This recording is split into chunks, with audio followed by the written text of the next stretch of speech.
I stepped on the scales and I was like 148 kilos maybe. And I was like, oh, if I ever get over 150, I'm going to have to do something about it. Like, I don't want to die.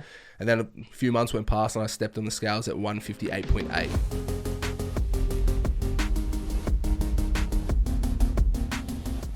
Hey guys, welcome to the PRJCT Podcast, where we're going to talk all things health, fitness, and lifestyle. You are here with your hosts, Jack and Maddie, and today, episode 2. Episode 2. We're actually going to deep dive into Jack's story. Yeah, a little bit, I guess. Yeah, so Jack hates this stuff. Yeah, I despise it. I can already see that he's like sweaty hands. I'll be sweaty as like, by this. Hates this stuff. Yeah. But we thought we'd kick off with Jack because he has an amazing story. If you listen to the first episode, if you haven't, you should have. 69 kilos, wasn't it? 69 total I lost. Yeah. Used to be very overweight. Yeah. And now you've transformed your whole life and it looks very differently. So anyone who did listen to the first episode knows that we just yabber on about a lot, but we're going to get straight into it. So tell us about your starting point, because I think a lot of people want to know this and like see you on Instagram and want to ask these questions, but probably don't. Yeah. So where did you start? Alright, let's get vulnerable. So, do you need a tissue? I've got some. I might. I need a towel for how sweaty I'm about to get. So I guess I might as well take it right back to when I was little, and I'll start from there. And I was always, like, in primary school, a bit of like a heavier set, stockier kid. Like, always. I was just built like that. Always was very broad-shouldered. Were you self-conscious about that at that age, or you were just like, I'm just a kid? No, yeah, I'm a kid. Like, I didn't really care. Like, I knew I was probably chubbier, but I'm a kid. I'm supposed to be probably chubbier than fucking what I am now. I'm just a kid, yeah. So I didn't really think much of it, and then probably like prep grade 1 was fine. Near the end of grade 1, grade 2, I started getting bullied a lot for it. Just the usual fat names, things like that. Like, kids suck, don't they? Like, how old are you in grade 2? Like, yeah, I'm like, what? 7? Yeah. So so I got bullied a fair bit for it there. Then just went through. The thing with me when I got bullied and I got upset is I'd get really angry, but I'd get really frustrated and cry and be very sad and things like that. So when I got like that, I'd feel stressed out. I didn't know what to do. And because I was getting called fat, I'm like, well, if they think I'm fat, then fuck it, I'm going to be fat, and I'd eat. Yeah. That was just my coping mechanism. So some people will probably find that when they're stressed out, upset, sad, they have no appetite. For me, I didn't really have an appetite, but it was like a spite thing. Like, I was like, fuck these people that are saying that. Sorry, you're probably going to hear a lot of curse words in this one. It was like, F them people. Yeah, sorry. So I was more like, fuck these kids. Like, if they want to call me fat, I'll be fat. Yeah, I'll prove it to them. Like, I'm a very like. Is it one of those things like, this is all you expect of me, then I'm living up to the expectation? Yeah, like I'm not going to fall and I'm not going to do any better. But So so I grew up on a farm, well, a little farm in Long Warring with my mum and dad and my sister who's disabled. So mum already had lots on her plate trying to look after like my sister and things like that. So I'd come home from school upset, angry, and like I'd go grab a block of chocolate or something like that, and mum wouldn't say anything about it because she just didn't want another upset kid. She didn't want more on her plate, sort of thing. Not like she was enabling it. I wouldn't say she enabled it. I'd say she just didn't want me to be upset, so did whatever it took to keep me happy, sort of thing. So I just kept stemming from there. Years went by. Nothing really changed. I was still fat, I guess you'd say. I'm not scared to say I was fat, but I was still fat. Got fatter and fatter. Started getting into a lot of fights and things like that, and sort of giving it back to people. So a lot of people back in when I was younger, they used to say like the person who gets bullied will become a bully. And it's very much true, but I think they do that because it's more of like a defense mechanism. It's like, well, what do you expect? Like, all I know is you guys bullying me. I'm not going to be nice to someone. Like if that's the case. So. And you're not ever taught to be nice to someone who's been mean to you. Like, okay then, sir. No, literally. Probably by grade 6, I still got bullied and stuff, but I could handle myself. I was big then. I've always been very tall, very solid. So people would bully you, but they'd be pretty. Actually, is that something? Because you're 6'4", 6'5"? 6'4", yeah. 6'4". That's a lot of human. Yeah. Yeah, like coming up against you. It's easy for someone to mouth off and run away. Yeah. Basically. That's so true. They didn't really stick around too often when they said it. It would be like mouth off from a distance sort of thing. Yeah. Because I was fat, I wasn't the quickest person in the world either. Yeah, so makes sense. Pretty easy for people to mouth off like that. So that's how it sort of went. And then I got into year 7, into high school, and then I was the new fish again. And that's when it was hard. So got into high school with still a lot of people I went to primary school with, so I was probably copping it from them in year 7, new people in year 7 that I'd never met, plus all the older kids and stuff like that as well. So high school was hard for me. High school was pretty bad. I got a lot of anxiety. I don't say I have depression, but I did definitely have bouts of being depressed. Yeah. And yeah, it was pretty full on. I got a lot of bullied, a lot of fights, a lot of issues, and then I turned into a very angry kid. Yeah, I was a bit of a shithead for a long time, just because. Were you like that to your mum though? Yeah, so I took it out at home because there was so many people that were doing it to me at school. I couldn't take everyone on at once, so I'd take it home with me, and that's probably one of my biggest regrets. But yeah, so it sort of stemmed from there. So I was always very solid, and then it got to maybe when I was 17 or 18. I think I was 18. Left school. I was plumbing. Life sucked, because I was just fat and heavy. Now I think back on it, I'd never go back to it. Yeah. And I stepped on the scales one day, and I was like 140 something kilos. And was it just random for you to step on the scales, or was that something you did quite consistently? No, just periodically. I just jump on the scales. Like I didn't really give a fuck about my weight at that time because I was out of school. I didn't care about people anymore. Like I was doing my own thing. I was having fun on the weekends with my mates. Like I didn't care because I think a lot of fat people will relate. When you're fat, you don't want to be the butt of the joke, so you'll either make yourself the butt so other people can't, or you will just find other things to laugh at. So like, I was a pretty funny kid, I'd say, just because I had to find other ways to make people laugh because I didn't want to be the reason they were laughing. Yeah. So, I wonder if that's a difference between boys and girls though, because like I don't think like girls would probably just be bitchy talking about other girls saying like, oh, she's fat, she won't fit into that. Whereas we would never make jokes about ourselves. Yeah. Well, not in mine. So I think, that might be the difference. Could definitely be. And I think the fact is, like, everyone's already looking at me because I'm fat. So I might as well be loud, boisterous, and funny to give them something other than the size of me to look at. Yeah, like the funny kid. I think that was just how I was. I think it can go two ways. Like, you either like that or you're very closed off to everyone. So. Yeah, very insular. Yeah. So I sort of chose the other way to go about it, and I had a good support group of mates and stuff like that, so it was good. And I stepped on the scales and I was like 148 kilos maybe, and I was like, oh, if I ever get over 150 I'm gonna have to do something about it. Like I don't want to die. And then a few months went past and I stepped on the scales at 158.8 and then joined a gym that day. So joined a gym that day up at Gregory's, old like powerlifting gym, old, very old school gym, concrete blocks, and they sort of taught me how I started. I had a few good core mates, like I know like Charlie, one of my good mates who's actually a client of mine now, he sort of got me in the gym. Pete Morrell, he just competed in his first bodybuilding competition, so he used to train out at Gregory's. Him and his older brother Mitch, they used to train there all the time, so I used to see them. And such a small world. I saw Pete the other day at Derrimut, like it's still like we all sort of keep in touch. So he looks insane. Yeah, he's doing good. Just like coming from, because I knew Pete, he probably wouldn't even remember me, but we used to live down the road from him. And like he was this short, scrawny little kid. Yeah. He's insane. Yeah, very like athletic. Yeah. Build, and now he's just a monster. So he's done well. So it started there, and I just started losing weight. I did everything under the sun that you could think of. That's why when clients tell me certain things and pieces, I don't really take the bait on it and don't really give two fucks about the shit they say sometimes, because I've done it all. Yeah. In terms of weight loss. So yeah, they forget you're a real person sometimes, don't they? Yeah, definitely. I think because a lot of coaches are just they haven't done it. And I get it, because a lot of coaches grew up loving fitness, health, all that jazz, which is fine, you're allowed to. But at the same time, you can't take away from someone's personal journey either. So absolutely. But and then it started. So it was when you got to, and that led into my next question, is you got to that 158 and went, okay, I got to change here. I knew I was big because I was so tall and broad-shouldered. I carried it well. Like, when I weighed in at 158, I said to one of my mates, I was like, what do you think I weigh right now? And they're like, 120. Yeah, wow, I had an extra 40 kegs on you. I'm like, that's crazy. Like, I told them, and they're like, no, you fucking don't. I'm like, I do, man. And that's when I started going to the gym. So an old family friend of mine, he was 17 at the time. He was probably a little pudgy. Wouldn't say he was overweight by any means, but he wanted to come to the gym as well. So I used to drive him and myself to the Gregory's. I trained 7 days a week, so 4 or 5 days weights, 2 to 3 times cardio every single day. And were you self-conscious going into the gym?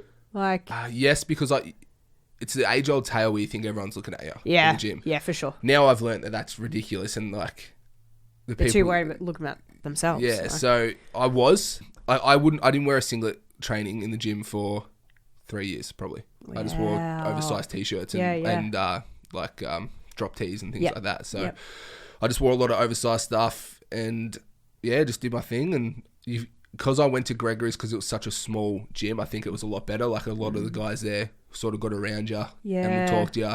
They were interested in your journey. Yeah. I still see some of them now at different gyms and stuff like that, and they recognise me. Like before COVID, I played mixed netball, like twilight netball, and a guy was on a different team, and he was like, "You used to train at Gregory's," and I'm like, "Yeah," and he's like, "Oh, from such and such." We got talking. He goes, "It's crazy to see how far you've come." Blah blah blah. So that's so cool. You see things like that, which is cool, but.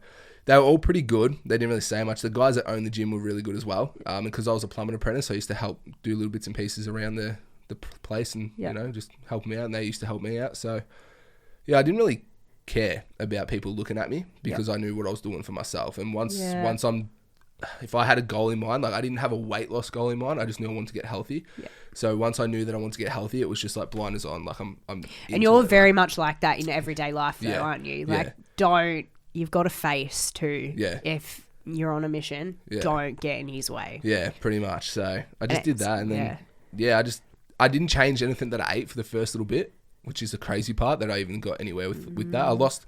It was like 10 or 15 kilos with not changing anything. Like I still would eat KFC with my mates on the weekend. Soft drinks and things like that? Or I wasn't a big soft drink drinker. I was a big Red Bull drinker, like full sugar, like energy drink drinker, and iced coffees and things like that. Yeah. I was big on that, but food-wise wasn't terrible. Like I couldn't even tell you what I used to eat for breakfast. I don't think I used to eat. I think I used to have a coffee and a banana. I was going to say classic like tradie. Literally. Or like a bacon and egg on the way to work if I was working in the city or something like that. So shit like that. When I did work in the city, there's food everywhere. So you don't even take lunch. You just buy lunch, dinner. If you're late coming home, like some nights I wouldn't finish work till 7 o'clock at night. So pick up something on the way home. It just wasn't a good lifestyle. So I lost like a fair bit just by doing exercise in general. And then it stalled. And then I got a friend of mine, Ash, to help me out with some like meal plan things. Like she used to do like equation and other things like that. And she just sent me it. I didn't even know what the calories and stuff were on it. I just ate it because I was like, it's going to be better than what I'm eating now. Their food wasn't like exciting by any means or anything like that. It wasn't the same as mum's home cooked dinners, but it was food and I didn't really care because I knew what I wanted to do. So I just ate it like it was fuel for me. And then I lost another 20, I think. Wow. And then I did the next gen challenge, and Chucky was the coach, the group coach for that. So Danielle. So I've known Danielle since primary school. Yeah. So me and Danielle. Shout out to Danielle, another coach on the Project Transform team. Danielle. Yes. New mum. So yeah, I knew her since primary school. So she worked at Next Gen. She told me, she's like, "Oh, you should do the challenge." So me and Ash did the challenge together. I lost 20 kilos doing that, I think. Holy crap. And they were 10-week challenges? They were 10-week challenges. Yeah, wow. That's a lot. You're setting a very high standard for everyone else. It's not, this is like stupid. Like people probably can't do this, and it's crazy that I've even been able to do it. But I think it's just, if you're willing to put your mind to it, and like my willpower, I've got a very strong willpower. If I want to do something, I'll do it. So if you are willing to do it, like I changed everything overnight to get to where I want to be, where most people can't do that and they can't fathom doing that, but sometimes you have to do it, and it's the best decision I ever made. So I did that, and then I tried to sign up with Chucky after the challenge. He told me he was full. I reckon he's talking shit, but he told me he was full. And I think Chuggy got the last spot actually. Oh, crazy. And I was still training out at Gregory's, so I swapped gyms and started training at Voyage just so I could train in the same gym as Chucky was training, so he could watch me train. Does he know that? I don't think so. I think this will be, if he ever listens to this, will be the first time he knows. He's going to get such a big head. So, no, I didn't. What? I just wanted him to fucking coach me because I need the coach. I didn't know any other coaches. Yeah, I know, but he's going to think, he moved gyms for me. Like, no. Watch out. He's going to walk into the office next week and be like, did you hear what Jack said? I still remember one night I was squatting I think it was 110 kilos. And you were just about to say it wasn't much. That's not much. I'm massive now. Yeah, so. right. So I was squatting 110, and Chucky was upstairs with Danielle, and Danielle's... Oh, yeah, competing. Yeah, prepping for a show. And Danielle used to tell him all the time, like talk about me, try and put in a good word for me. Yeah. And then I used to walk around my notebook, write all my weights in there because I didn't have an app or anything fancy. So I had notebook and pen. And he would look over from time to time. And then one day he reached out and he goes, "I got a spot. Do you want it?" And I said, "Yeah." And that's when we started working together. And I lost another. And were you just online, or did you PT with him as well? I PT with him once a week, every week, for a long time. And then eventually he sort of pushed me to online. He goes, I think you're yeah. fine to go online. He goes, look, you don't have to, but you're fine. Yeah. So How much did you weigh at that point? before the next gen challenge, I think I was 132. Yeah, okay. After the next gen challenge, I was 112, somewhere there. So I started with Chucky there. Yeah, okay. Maybe 115. Maybe I put on a little bit post challenge. Yeah. Just because I was Pretty doing normal. my own thing. But Yeah. maybe it's around 115 or something like that. Lost a heap with Chucky, and then he posed the photo shoot prep at me. Yeah. And I was like I used to think that was pretty gay. No, and now it's like my whole lifestyle is bodybuilding. But Yeah. I used to think shit like that was gay just because I didn't think I'd ever be able to achieve it. And Yeah, I was like, it was still that expectation of like. Yeah, I was like, these people must be so up themselves to do that. But like, you don't have to be. You just it's not. So I said, yeah, right, let's do it. Blinders on. Chucky told me from the start, he's like, I'm going to push you really hard through it. So I remember he pushed me pretty hard and finished that, and I dropped another. You dropped a lot through that photo shoot challenge. Yeah, I dropped probably another 20. Yeah, yeah. And for reference for everybody, we run a photo shoot at least once a year, and it's usually 15 weeks long. And Jack was in the first one that we did, so it's nearly 2 years ago actually now. Yeah. And it was half through COVID too. I remember that. It was, so you were training at home for majority of it. Had an esky as a bench. Yeah. And I had jack stands. That you jack up a truck, and I used to put my barbell on that. Oh my gosh! And I remember up near Voyage there's a factory, and a mate of mine, I think his dad worked there. That's how we knew where to go. And me, him, and one other mate used to go there. And we'd train. We'd had concrete lids with holes in them for like plates. And like we had spare wheels stacked up for a bench press. And we trained, and we used to give each other haircuts and drink beers there after we trained. I feel like that's just classic Aussie.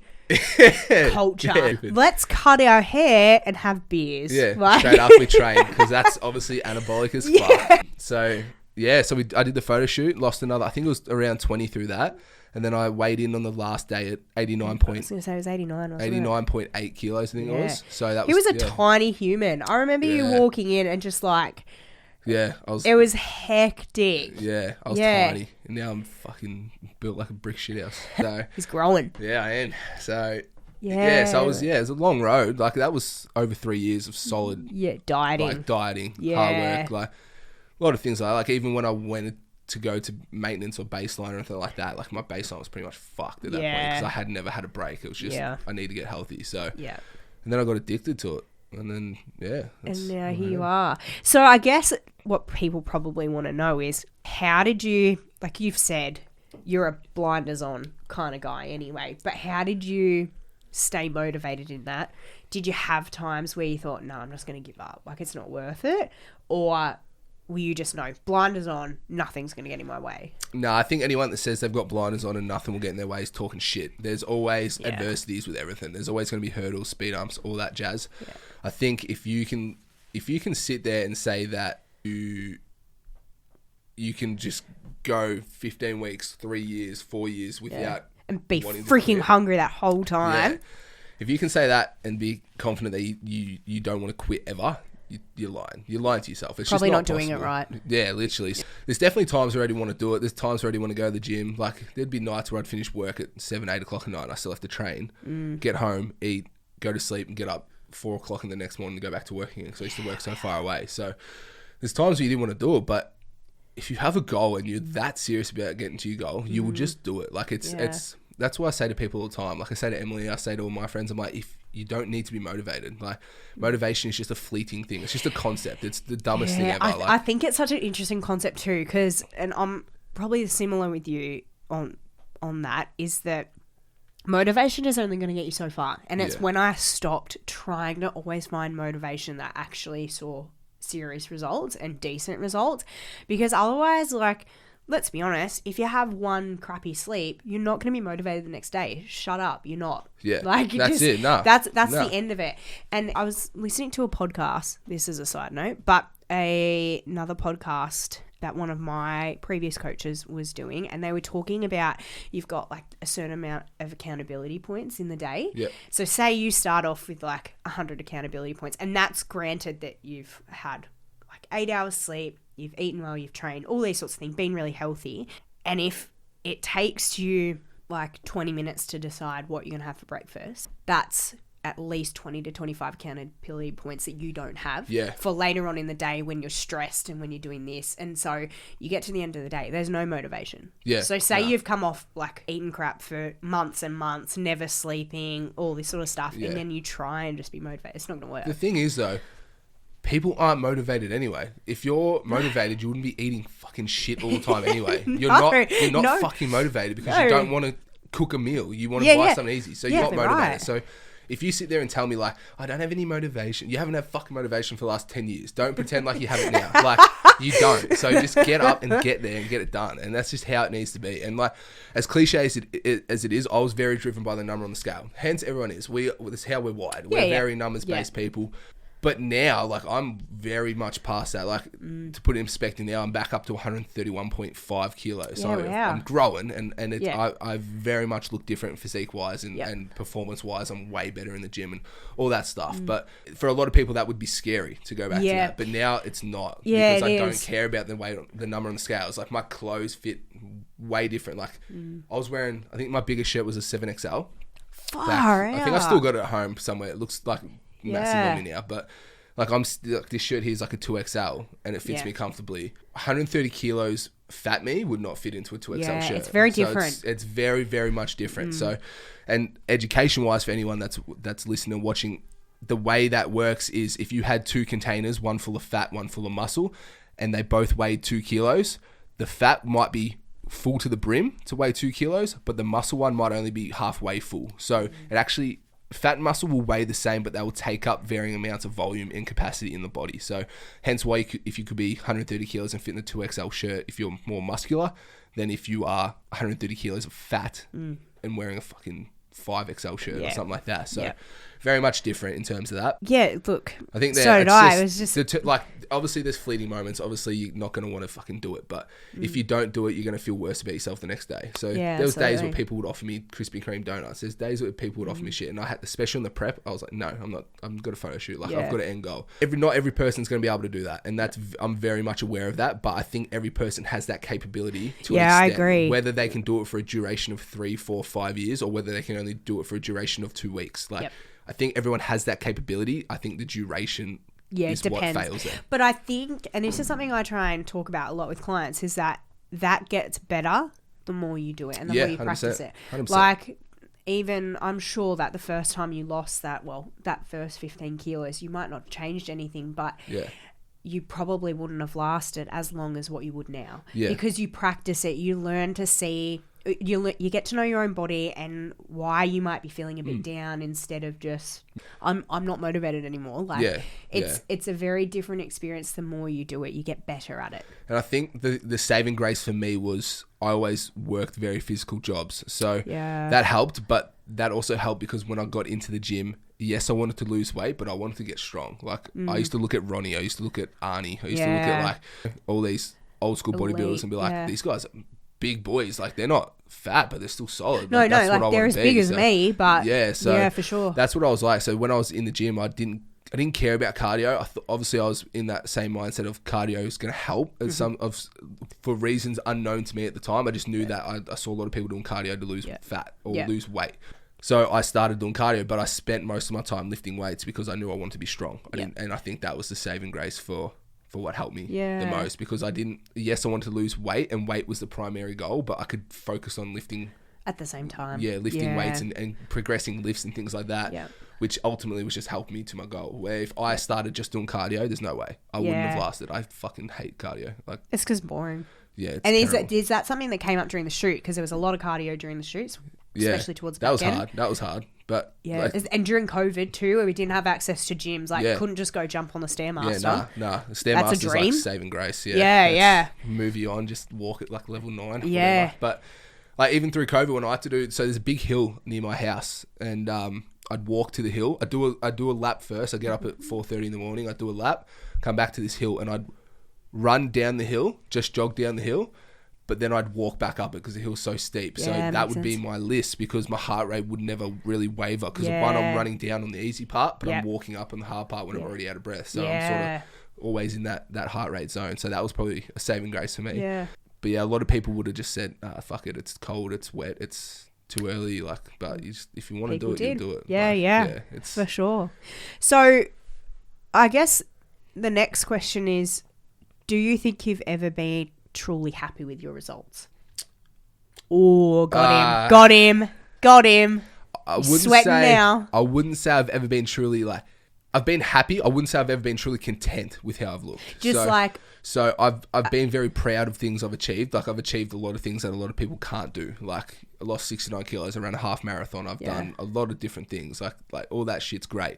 Would I say I've ever been... I love how you dropped the half marathon in there. Yeah, they got to know. I know. 130 kilos, I ran a half marathon, guys. Yeah, don't worry, we'll get to that. So I don't think I've ever been truly content with how I looked, because my goal was to lose the weight. I lost the weight. I looked good, but I looked, in my mind, from watching bodybuilders, I looked skinny. I looked... You weren't like jacked. For me, 3 to 4 years of losing weight led to me getting to this position here. So that was position A to B. Now I'm going from B to C. So now I need to get stronger, or I need to hit some performance goals or something different. For me personally, I'm never content. Like, I don't...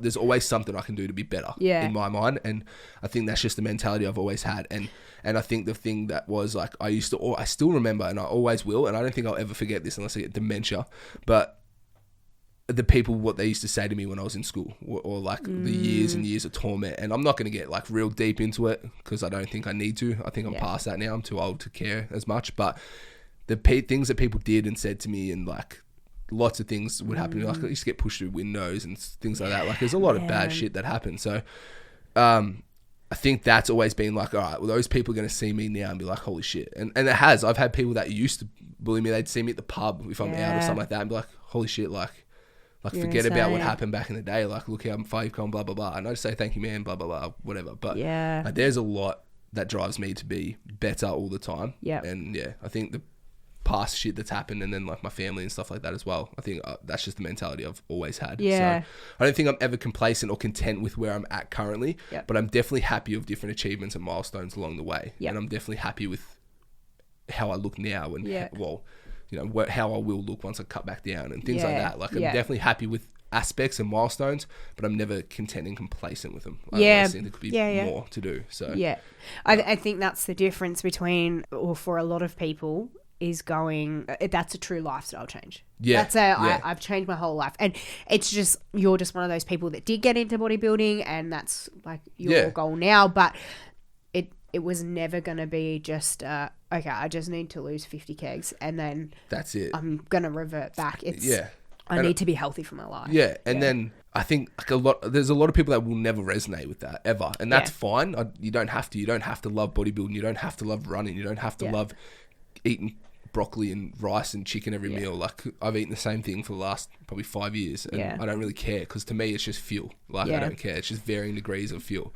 For some people, they can't do it, and that's fine, but they can still take the habits and the mindset with them, and even 50% of that mindset that I have will give them great results. And that's the next question I was going to ask, actually, is do you think it's capable for somebody who is not quite at your level to achieve results and to keep them? 100%. I think it is, and I think it is with the right people in your corner. I was never really surrounded by a lot of yes men. Like, I don't have a lot of, like, I don't have a big friendship group. I've got like my core few, but those core few are very honest, and they are very honest because they know I'm very honest. I was going to say, that's who you are as a person. So I think that just attracted them to me. So I think a lot of people could do the same. Do I think they could get to this exact same mindset that I have? Probably not, but I don't think everyone wants to get there either. Wants or needs to. I don't, everyone has a lot more shit going on in their life. Like, I sacrificed a lot, like relationships, friendships, time, like fun shit with my friends. Like, I still remember we went rock climbing one day, and there was a rock, we all went rock climbing, there was a wall, blah, blah, blah. This was years and years and years ago. And then there was a wall where you had to harness up, and it was a free, you didn't have someone have to hold the rope at the bottom. You could just drop, but you couldn't be over 100 kilos, and I couldn't do it. I was the only one that couldn't do it. So things like that is like, there's just a lot of little things that I'll always remember that is why I chose to live with that mindset. But you don't need that. You just need to, if you want to sustain the results, you need to either educate yourself on what you need, get a coach that can help you, or get someone that can help you in your corner. But you have to be open-minded. You can't be like, I don't want to do that because that's against what I think will work. Like, Yeah. I don't want to do weight training because I'll get big and bulky, or like, I don't want to do weight training because cardio, I've heard cardio is way better for fat loss. Yeah, It's like, yeah. well, what if it isn't? Like, what if I've literally shown you that it's not? Like, I did, once I stopped doing cardio, I did cardio once a week, maybe. If Yeah, that. Like, completely different. so, and it worked for me. So I think you have to be very open-minded.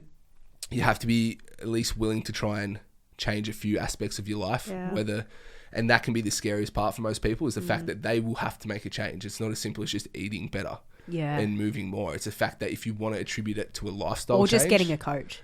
It's not going to happen because you just get a coach. They think a coach is a magic pill. Well, a coach will put the plans in place and they can try and guide you into those plans, but you have to be willing to want to do the plans. You have to be willing to want to maybe, go to bed an hour earlier each night. Like, just little things like that. So I definitely think it's possible. Maybe not to the same extent that I'm at, but definitely possible. Even with 50% of that mindset, you will get great results. It's just you have to be willing to sacrifice some shit. Yeah, absolutely. I think that's where people are scared. And would that be your, like, do you think your overarching theme in that is that you've just got to be willing to do some of the work? You just got to be willing. Like, it's easy. I heard this a long time ago and it's always stuck with me, and it's actions speak louder than words. Results speak louder than actions. So you can tell yourself and everyone else that you want to lose weight or you want to gain muscle or do this or that as much as you want, but until you start to actually do something to get you there, that's when you'll prove to me, to everyone around you, that you're there. So into yourself. And once you start to see that, then the results will come. And once the results come, you're there. Like, everything will change for you, because you're like, holy shit, if this was all it took, what happens if I tweak this and this? And then that's when your whole lifestyle will change. And I changed mine rapidly. That's the difference. Like, a lot of people, it takes a long time to make tweaks. I changed mine rapidly because I was like, I'm going to die if I don't lose weight. But I think it's definitely that saying is definitely my whole theme to everything, I think. So Ah, so cool. So if there was one thing, and this is just to finish up, but if you could say one thing to everybody out there who is, like, thinking about, like, oh, I really want to do it, but I'm just, like, worried or I'm scared, or what would you say to that person who doesn't believe in themselves at the end of the day? Project Transform Jack. No, sorry. Or Maddie. I would say, preferably Jack. I would say just take the leap, the first leap. So when I joined up that day to the gym that I first ever went to, Gregory's, I walked in the doors, and I still remember this old double wooden door. Walked in, and James, the old bloke who owned the gym, he was there, and he chatted to me, showed me around the gym. He goes, you could look really great if you lost some weight. Like, there's people that would kill to be your frame, your size, blah, blah. When I was leaving after signing up, he goes, Jack, you just made the hardest decision of your life. And I said, what's that? He goes, you stepped through the front doors and you committed. He goes, now you're here, it's easy. And it was. Honestly, the hardest thing was to join up to a gym and tell myself that I needed to change. So for most people, I think the one best piece of advice is to take the first step and realize it is a lot longer of a journey than you think. It's not a 10-week or 8-week challenge. It's not a 15-week photo shoot prep. This is a lifestyle change. This is probably going to be a change for the remainder of your life, and it doesn't have to be super strict. You can still have 1 or 2 meals out a week, or you can make your meals through the week taste great and fit your calories and all that stuff, but be willing to take that first initial leap. Once you're there, find you'll find a core group of people. And the other thing for me is I don't hang out with all the people I used to back in the day. It's very different, isn't it? Because I've got different like lifestyle now, and that's the thing, that you have to be prepared to make sacrifice, and you have to be prepared to take that first initial leap. If you're ready to do it, anything's possible. Anything. So I think that's the main thing. So take the leap. And find people in your corner. I think we underestimate that, just for what sort of people you need, but also just the ability to probably back yourself in that and going, all right, I might need to sacrifice a few things, but it's going to be okay. It'll be 100%, worth it in the end. 100%. So yeah, nice. Well, thank you for sharing that with us. That's all right. No Are stress. you okay? Are you sweating or? A little bit. He's fine. But yeah, if you do want more info, or you'd love, I'm sure Jack would love if anybody slid into his DMs to ask more about it. 100%. I'm happy to help people out and talk to people about it. But yeah, for sure. But it's a pretty crazy story. Not everybody can or ever will lose 69 kilos. It's huge. And to be able to, I think, commit for, like, you're the epitome of, like, committing for a long period of time and not just talking. I think we see a lot of now with social media, there's a lot more like bodybuilders out there who are like, yeah, I've been training for 20 years to get this physique, that sort of thing. But I think, you're the epitome of like someone who has been really overweight and is now going through that process. Yeah. So, yeah. I think another thing, just quickly before we go, another thing that I was taught by James as well was every milestone you hit, pick up that weight and dumbbells or plates at your gym and walk around for 5 minutes and see how tired you get. So when I lost 40 kilos, I like that. I carried 40 kilos around the gym and I got like one lap and I was like, I'm dead. And he goes, you used to carry that every day. So that's another good little milestone that you can... That's another trip. Hectic. So. Yeah, I didn't really think about that. That's a good one. I like that. It's not bad. So hot tips, that's what we're here for. That one's free. That one's free. You just have to listen to nearly 40 minutes of Jack talking and his story to get that hot tip. But I got a good voice and I'll have you hooked. So you do. Well, thank you all for joining us again. You can find us both on Instagram. What's your handle, Jack? At Project PRJCT Transform _Jack. That's my main way to find me. But yeah, what about you, Maddie? I am at PRJCT Project Transform _Maddie, and then we do have our main page where you can see all of our other coaches as well. Lots of handy tips and tricks in there. So yeah, like, follow, message, and if you have any questions for us, make sure you let us know. Have a great day. Bye.